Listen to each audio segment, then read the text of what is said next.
ఇప్పుడు ఈ మధ్యలో సినిమాలు 2 ఎందుకు పోయినాయి మీ ఉద్దేశంలో? యాక్చువల్‌గా ఆహ్, 'శ్రీరాము' సినిమాగా పోలేదు. 'శ్రీరామ్' సినిమా కాదండి అది. తర్వాత 'మనసు తీసిన సినిమా. మాట విందు' పోయింది. 'మనసు మాట 'బాసు' వినడంలో' 'బాసు', యావరేజ్ అయింది. 'మనసు మాట వినదో' 'బాసు' ఎందుకు పోయినాయి? 'బాస్' నా దృష్టిలో 'బాస్‌కి' అప్పుడు జరిగిందేంటంటే, మేము రాసుకున్న స్క్రిప్టు, తీసిన స్క్రిప్టు సెకండ్ హాఫ్ టోటల్‌గా హీరో క్యారెక్టరే చేంజ్ అయిపోయింది. అదెట్లా? మధ్యలో 'శ్రీరామ్ దాస్' ఫస్ట్ షెడ్యూల్ అయ్యాక 'శ్రీరామ్ దాస్' సెన్సేషనల్ హిట్ అయింది. అవును. నేను కన్‌ఫ్యూజ్ అయిపోయా. హ్మ్. అందులోనేమో చాలా సాత్వికమైన హీరో. హ్మ్. నా దాంట్లో అసలు కఠినాత్ముడు. అంటే మనం ఎలా చెప్పాలంటే, ఇప్పుడు మీకు నాగేశ్వరరావు గారి 'ప్రేమ్ నగర్‌లో' ఒక ఉదాత్తత ఉంటుంది. అందరూ లైక్ చేశారు. 'విచిత్ర బంధంలో' ఆయన ఫస్ట్ సీన్‌లో వాణిశ్రీ గారిని రేప్ చేస్తాడు. అవును. అది ఆయన నుంచి ఎక్స్‌పెక్ట్ చేయలేదు. బట్ స్టిల్ అది హిట్ అయింది. అంత కాంట్రాస్ట్ ఉన్న క్యారెక్టర్ 'బాస్‌లో' నాగార్జున గారిది ఫస్ట్ రాసుకున్నది. హ్మ్. శ్రేయ కూడా లేదసలు. హ్మ్. అంటే కథలో శ్రేయ క్యారెక్టర్ ఒక సీన్‌లో డైలాగ్‌గా ఉంటుంది తప్ప, మనిషిగా లేదు. ఫిజికల్‌గా లేదు. హ్మ్. అందుకని పూనం బాజ్వాని పెట్టాం. హ్మ్. ఫుల్ ఒక మాస్ ఎంటర్‌టైనర్. మన్మధుడికి మాస్ కలర్ అన్నమాట బాస్. ఒరిజినల్‌గా రాసింది. హ్మ్. రామదాసు పెద్ద హిట్ అయింది. అసలు కల్ట్ క్లాసిక్. నేనే కొన్ని వేల సార్లు ఆ పాటలు వినేసి బిట్లు ఇంటర్లూడ్ మ్యూజిక్‌లతో సహా హమ్ చేసేసి అంత బట్టి కొట్టేసాం. హ్మ్. అలాంటిది అది పెద్ద హిట్ అయ్యాక 'బాస్' ఫస్ట్ షెడ్యూల్ అయింది. దాన్ని పోస్ట్ రిలీజ్ పబ్లిసిటీ ఇంటర్వ్యూలన్నీ మన సెట్‌లో జరుగుతుండేవి. హ్మ్. స్టేట్ ఆర్ట్ గ్యాలరీలో. హ్మ్. దాంతో చిన్న కన్‌ఫ్యూజన్ స్టార్ట్ అయింది. హ్మ్. ఇప్పుడు ఆయనకి ఎప్పుడైనా అండ్ నా 'నాగార్జున' గారి ట్రాక్ రికార్డ్‌లో ఎప్పుడైనా ఒక కల్ట్ క్లాసిక్ 'అన్నమయ్య' గాని, 'శివ' గాని ఒక లెవెల్‌లో ఆయన యాక్సెప్ట్ చేసాక ఇమ్మీడియేట్‌గా ఇంకొకలాగా ఆయన యాక్సెప్ట్ చేసిన రికార్డు లేదు. వెంటనే ఆయన్ని హ్మ్. అంటే ఓన్ చేసుకుంటే అంత బలంగా చేసారు. హ్మ్. నేను భయపడ్డా. హ్మ్. బాస్ తేడా అంటే ఎట్లా చేసినా కంపారిజన్ వస్తుంది. చిన్న సేఫ్ గేమ్ ఆడేస్తే సినిమా అట్‌లీస్ట్ ఆడవాళ్ళకి దగ్గరగా ఆయన బాగా ఎక్కువ చేరువగా ఉన్నారు. మనం ఎందుకు తెలియకుండా ఎక్స్‌పెరిమెంట్ చేస్తున్నామేమో అని డౌట్ వచ్చేసింది. హ్మ్.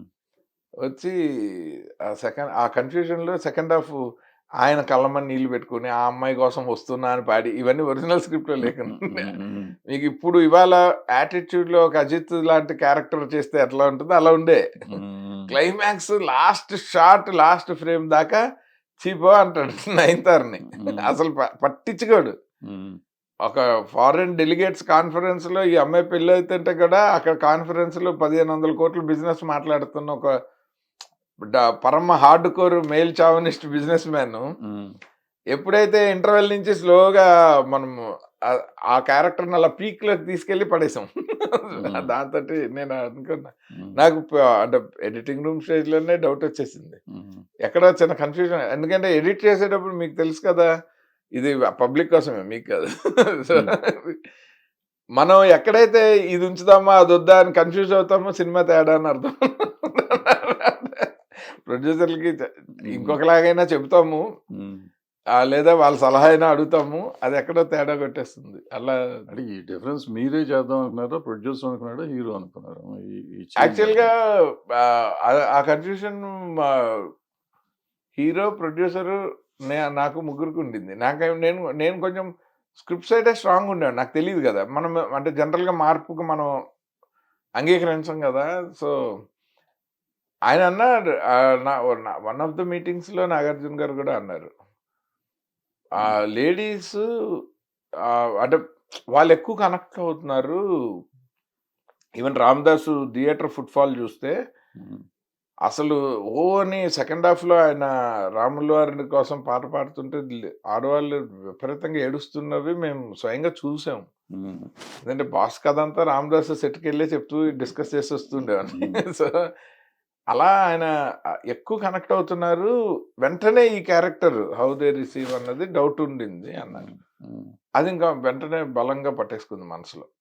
ఆయన సజెస్టివ్‌గానే చెప్పుంటారు. మనం హ్మ్. అది సీరియస్‌గా తీసేసుకొని హ్మ్. ఆ కన్విక్షన్ ఎప్పుడైతే పోతుందో అప్పుడే తేడా కొడుతుంది. అండ్ దానికి తోడు రిలీజ్ ఒకటి చాలా రాంగ్ టైమ్. హ్మ్. 'స్టాలిన్' మీద ఎయకుండా ఉండాల్సింది సినిమా. స్టైల్ మీద డైరెక్టర్ మీద.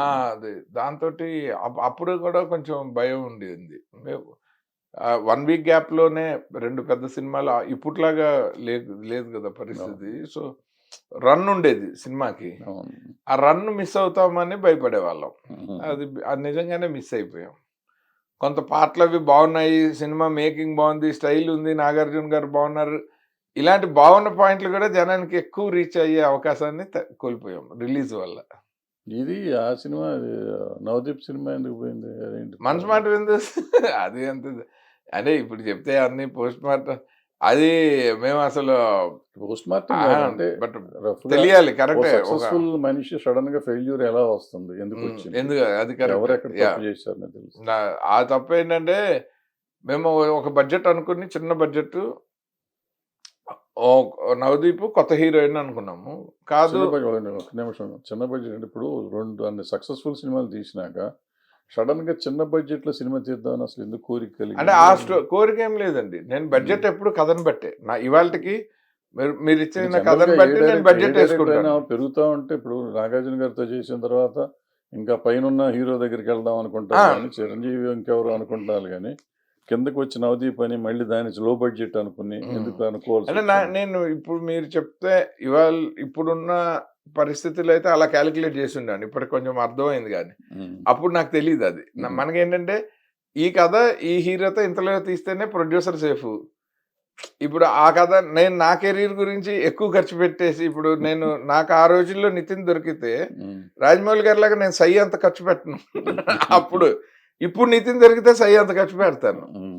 అప్పుడు నా మైండ్ సెట్ ఎలా ఉండేది, ఇప్పుడు నితిన్ మీద 10 కోట్లు ఉంటే నేను ఒక 15 కోట్లు చేసి పేపర్ మీదే 5 పోతే సినిమా ఇబ్బంది పడుతుంది అన్నది యాంగిల్ భయంకరంగా ఉండే. ఉమ్. నాకు ఎప్పుడు 10 మార్కెట్ ఉన్న హీరో లేదా 1 కోటి మార్కెట్ ఉన్న హీరో అంటే 80 లక్షలే చేద్దాం, వడ్డీలు ప్రొడ్యూసర్ సేఫ్గా ఉంటారు, లేదు మన గురించి ఎందుకు అలా రిస్క్ తీసుకోవాలి వేరే వాళ్ళ డబ్బుల మీద అన్నది భయంకరంగా ఉండేది. దానివల్ల ఆ ఇంపాక్ట్ నేను ఎక్కువ అనుభవించేశాను. కానీ ఇప్పుడు ఏంటంటే ఇప్పుడు మొత్తం మేకింగ్ మీద ఫోకస్. ఎలాగైనా సరే లుక్ ఎంత ఖర్చు పెట్టామన్నది ఇమ్మెటీరియల్, లుక్ ఎట్లా వస్తుంది బయటికి మార్కెట్ చేయడానికి. చెప్పింది వింటే మన ట్రోలర్స్ పెట్టుకుని ఇద్దరికి నా కొడుకులు సినిమాలు లేక వీళ్ళు సినిమా ఎలా తీయాలని మాట్లాడుతున్నారు. లేదు అలా వాళ్ళు అనుకుంటే మీకు బోల్ సినిమాలు ఉన్నాయి, ఇప్పటికీ మీరు చేయాలనుకుంటే నాకు బోళ్ళు ఉన్నాయి అని అది వాళ్ళ గురించి మనకు అనవసరం. ఎవరికైనా జెన్యున్ గా తీసాడు పనికొస్తుందని మనం మాట్లాడుకుంటాం కానీ పనికిరాని వాళ్ళ గురించి మనం ఏం మాట్లాడుకుంటాం. వాళ్ళు ఎలాగ అదే పనిలో ఉంటారు, ఈ వాటికి కింద టక్ టైపింగ్. అయితే ఏం లేదు, అప్పుడు ఏంటంటే నవదీప్తో చేసేటప్పుడు యాక్చువల్గా ఫస్ట్ చిరంజీవి గారితోనే చేయాల్సి ఉండే. నేనున్నాను తర్వాత నేను వెంకీ ఒకేసారి రిలీజ్ అయ్యారు సైమల్టేనియస్ గా, అంటే 3 వారాల గ్యాప్ లో. అప్పటిదాకా నెక్స్ట్ సినిమా చిరంజీవి గారు అనే ఉండింది. సడన్ గా వెంకీ నేనున్నాను కంటే ముందు రిలీజ్ అయ్యి హిట్ అయింది. వెంటనే అందరివాడు స్క్రిప్ట్ శ్రీను వైట్ల గారికి వెళ్ళింది. ఇంకప్పుడు నేను ఇంకప్పుడు న్యాచురల్లీ నెక్స్ట్ మళ్ళీ అది అయ్యే వరకు మనకు ఉండదు కదా హీరోల దగ్గర. సో ఈలోపు కథ అది చేసుకుని ఈ ఆఫరు మన ఈయన గంటా శ్రీనివాసరావు గారు వాళ్ళు తాలూకా పొట్లూరు ఫణీంద్రబాబు గారు అని మొన్న కూడా మాట్లాడారు రీసెంట్గా ఆయన. సో ఆయన త్రూ వచ్చిందనమాట. అలా మన ఉప్పలపాటి నారాయణరావు గారు ఉన్నారుగా, ఆయన యాక్చువల్గా వాళ్ళకి ప్రొడక్షన్ కంప్లీట్గా ఇండస్ట్రీ కోఆర్డినేషన్ అంతా ఆయన ఫ్రెండ్లీగా ఆయన ఆధ్వర్యంలోనే సెటప్ అయింది ప్రాజెక్టులన్నీ. అప్పుడు వాళ్ళు తెలుగు తమిళం అన్నీ అనుకున్నారు. అయితే ఆ టైంలోనే నాకు ఉప్పలపాటి గారు మనం మామూలుగానే డైరెక్టర్గా బాగా ఇష్టం పరిచయం కాబట్టి బాగానే వెళ్ళాము, బాగానే ట్రావెల్ చేసాము. అయితే అప్పుడు నవదీప్ అనుకోగానే మనం ఒక 280 దాటి 290 దాటి చేయొద్దు, మళ్ళీ పబ్లిసిటీకి ఒక 30-40 ఉండాలి, థియేటర్ రెంట్లు అప్పుడు మనకన్నీ నెగిటివ్ మీద అన్ని 36 థియేటర్లు అయితే 36 రెంట్లు కట్టుకోవాలి కదా. సో ఇవన్నీ పేపర్ మీద వేసి 5 దాటుకున్న సినిమా చేద్దాం. ఎందుకంటే అప్పుడు డైరెక్టర్గా నా ఒక్కటి స్టామినా ప్రొడ్యూసర్కి ప్రొడక్షన్ కొత్త, ఆర్టిస్టులు కొత్త, ఇన్ని రిస్కుల మీద మనం ఏదైనా అయితే హెల్ప్ చేద్దాం లేదంటే లేదు అనుకుని నేను చేశాను. చేసి ఫస్ట్ హాఫ్ చేసిన తర్వాత అర్థమైంది ఈ సినిమా అంటే బాగా డిఫరెన్సెస్ వచ్చేసాయి మేకింగ్లో. ఎట్లా అంటే మేము ఒక సెట్ వేసాము ఋషికొండలో, ఈలోపు రాజసుందరం డేట్లు వచ్చాయి. మేము అరకెళ్ళి ఆ పాట తీసుకుని వచ్చేలోపు ఇక్కడ సెట్ తీసేశారు. అయ్యో తెలియక ఎవరు ఇన్ఫర్మేషన్ ఇచ్చారో తెలియదు.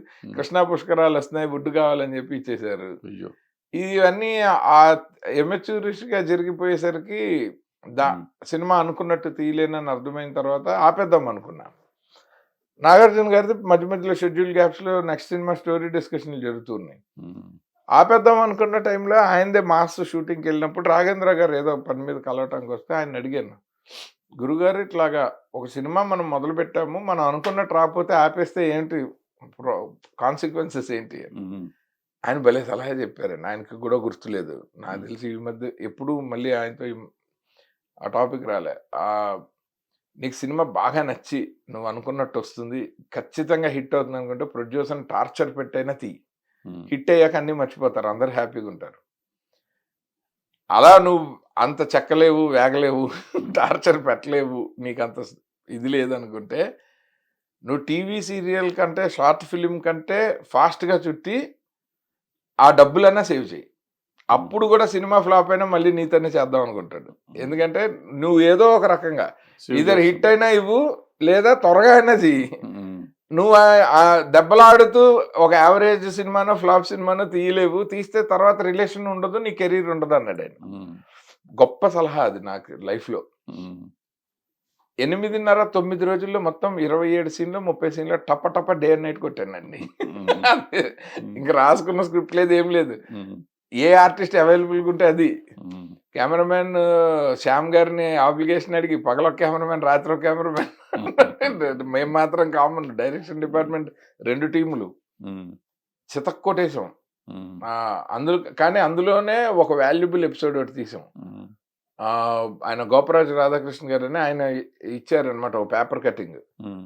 పారా ఒలింపిక్స్ కాంపిటీషన్ రన్నింగ్ రేసు దివ్యాంగుల కోసం. ఆ ఎపిసోడ్ చూసి నాగబాబు ఆ షూటింగ్లో ఆ ఎపిసోడ్లో ఆయన క్యారెక్టర్ వేశారు. ఆయన చిరంజీవి గారికి చెప్తే వాళ్ళు స్టాలిన్లో నన్ను అడిగి పెట్టారు అది. సో అంత వాల్యుబుల్ ఎపిసోడ్ కూడా అంత ఫ్లాప్, అంత చుట్టూన్న సినిమాలో తీసామన్నది చిన్న ప్రౌడ్ మూమెంట్ అది. బట్ సినిమా ఇంకా తేడా కొట్టింది. నేను ఫస్ట్ టైం ఎడిటింగ్ రూమ్ నుంచి బయటకు వచ్చి వివేక్కి కాల్ చేసి, మనకి బ్యాలెన్స్ డబ్బులు అడగద్దు, నాకు తెలిసి ఈ సినిమా మనం తీసామని మర్చిపోతాము అన్నారు. కానీ థ్యాంక్స్ టు సీతారామ శాస్త్రి గారు and Kalyan Malik and singers ఆ పాటలు ఇప్పటికీ ఆ సినిమా ఉందని గుర్తు చేస్తుంది నాకంటే. వాళ్ళ కృషి బాగుండేది. అలా ఇందులోనే చిన్న సందట్లో సడేమి అని నవదీప్కి అంకితంగా వచ్చిన గొడవ, ఈ అదో తలకాయ నొప్పి, ఇలా అన్ని బ్యాడ్ సైన్స్ యూనివర్స్ అంతా ఒకటవుతుంది అంటారు కదా, అట్లా అయిపోయింది అది. బట్ కొంత మంచి వర్క్ ఉంటుంది, ఎందుకంటే కెమెరామెన్ మంచి. ఇప్పుడు టాప్ డైరెక్టర్ తమిళ్లో శివ, తన కెమెరా భలే చేశాడు. నాకు ఆ గుబులెందుకే మనస పాట వాడు తీసిన విధానం, వైజాగ్ బీచ్ లో ఎవ్రీడే 4:30 to 6:30 మధ్యలోనే పెట్టేవాడు ఆ పాటని, ఆ ట్వైలైట్ కోసం, ఆ మ్యాజిక్ లైట్. అసలు ఆ టోన్ ఇప్పుడు మనకున్న ఫెసిలిటీస్ లేవు కదండి టెక్నికల్ గా, డిఐ గానీ మేము అప్పుడు సిజీ గానీ. ఊటీలో తీసాం. డాక్టర్ బాబుకి అన్నయ్య ఓ సాంగ్ చేశాడు, సోమన్ బాబు జయలలిత సాంగ్. కొండ పైన ఊటీలో పైన టాప్ పీక్ ఉంటుంది. అవునండి, దొడ్డపేట పీక్. దొడ్డపేట పీక్ వెళ్ళి కూర్చునేవాళ్ళం. 3:30 కల్లా వెళ్ళి కూర్చునేవాళ్ళం. 5కి లైట్ ఆ 10 minutes అంతే. వెళ్తున్నాం సేపు 10 minutes షూటింగ్ కోసం కూర్చునేవాళ్ళం. బ్యూటిఫుల్. అప్పట్లో ఆర్క్ లైట్లు పెట్టుకుని అంత 15 days ఉన్నా 15 days ఆ సాంగే చేస్తాం. నైస్. అంటే ఈవినింగ్స్ మాత్రం, పగలేదు వేరే వర్క్స్ చేసుకుని అలాగే చేసాం. అది మనసు మాట. ఆ పాట నాకు ఇప్పటికీ ఎప్పుడైనా చూసినప్పుడు భలే ఉంటుంది, విజువల్ గా చాలా ఇష్టం. అలా చాలా బాగుండింది. ఇప్పుడు మన బలగంలో వేణు అందులో మంచి కమెడియన్ క్యారెక్టర్, బలగం డైరెక్టర్ వేణు జైలు వచ్చాడు. తర్వాత ఇప్పుడు ఫోట్రియా అని పెద్ద ఫోటో స్టూడియో అకాడమీ పెట్టిన వెంకీ అందులో ఒక పాట రాశాడు, మంచి క్యారెక్టర్ ప్లే చేశాడు. అలా అందరూ యంగ్ టాలెంట్. ఇప్పుడు చాలా మంది ఇప్పుడు మన టాప్ డైరెక్టర్స్ ఆ సినిమాతోటి ఇండస్ట్రీకి వచ్చారు. శివ నిర్వాణ, సందీప్ రెడ్డి వంగ, క్రాంతి మాధవ్, మీ అసిస్టెంట్లంతా సూపర్ అసలు మామూలు నాకు వాళ్ళు ఏదో ఒక ఇంటర్వ్యూలో వాళ్ళు ఎక్కడో ఒకటి చెప్పి నాకు ఆ క్లిప్పింగ్ పేపర్ కటింగ్ పంపితే నాకు షవరింగ్ అరే వీళ్ళు మనం పొరపాటునప్పుడు ఏమన్నా అనేసాను కంగారుగా కూడా ఉంటుంది నాకు తెలియదు కదా అప్పుడు అలా. బట్ జనరలీ ఏమన్నా సంగీతం గారు జయంత్ గారి స్కూల్ కాబట్టి అండి అండి అనే అనుంటాను గ్యారంటీ.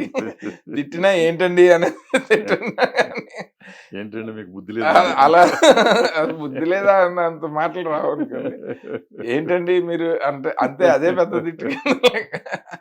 జయంత్ గారు నన్ను ఏంటయ్యా అన్నందుకు ఏడ్చాను సార్ నేను ఏదో షూటింగ్ లో. అంటే ఆయన అది కూడా అనరు ఎప్పుడు అలా అంత ఇదనమాట. అలా ఉండే. So happy all. Hit TV presents like share comment. TV వాళ్ళకు కూడా నేను ఒక సర్ప్రైజ్ ఇద్దాం అనుకుంటున్నాను. మీరు మాత్రమే జెస్సీ ఎందుకు అయ్యారు? ఇలాంటి అమ్మాయిలకి పిలవడానికి బాగుంటుంది. చందు సాయికి like you and have a జనాలకి ఒక పేరు నచ్చిందంటే దీనికి ఒక ప్రాసెస్ ఉంటుంది. ఎందుకు బాక్స్ డైరెక్ట్కి వెళ్ళిపోదాం. ఏదైనా ఒకటి మర్చిపోయినావా నువ్వు? ఏం మర్చిపోయావు? ఏదో ఆ టైంకి మన సుడి బాగుంటే ఎవరన్నా చూపిస్తే రాయగలం కానీ డోర్ టు డోర్ సేల్స్ చేసేవాళ్ళు. శారీ వస్తుంది కదా, శారీలో వెనకాల కట్టుకుని